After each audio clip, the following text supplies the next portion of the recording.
Okay, so I just want to show you two different types of off-bow charts that you'll have. So the first one on the left is the one that we will be using in class, and the one on the right is one from your textbook, from the Glencoe science textbook. And both of these are showing you the energy, the electrons filling in the lowest energy sublevels first in the orbitals.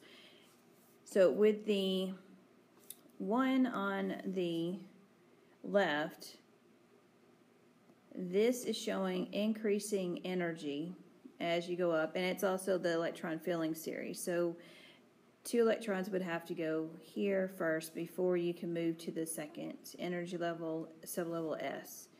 And then that would have to be filled before you can move to the second energy level, P sublevel. And then you would fill in those electrons. By the way, there's 6 there. It's getting a little messy. All right, and then before you can keep moving up, the electrons would then fill in the third energy level, the S sublevel, full before they would move to the third energy level, P sublevel, with 6 electrons.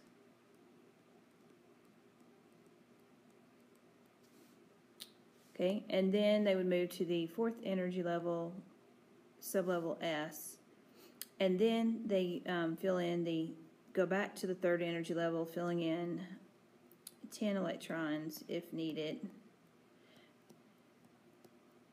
And I know that's getting messy, but that is actually 10 electrons there. So that's how this chart in a book looks. Now, what we're going to do is we're going to use, whoops,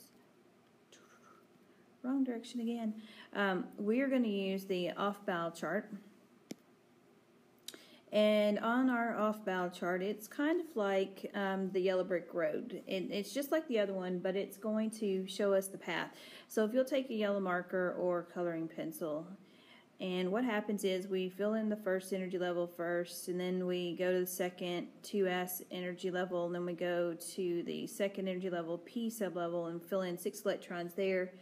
And once those are all filled, then we can move on to the third energy level, S sublevel, and then once those 2 are there, then we move back up here to P, and then we just follow it. So just take your marker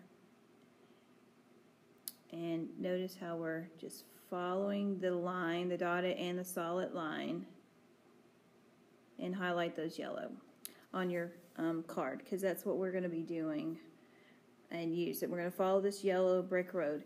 Now, the one key thing here too with this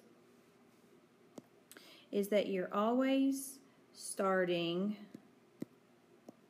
let me erase this up here so we can see through this. We're always starting with up here at the 1s first. You will always start with 1s on any orbital notation, any electron configuration. You always start back at 1s on this chart for when you start a new electron element. Okay, so that's how to use the chart.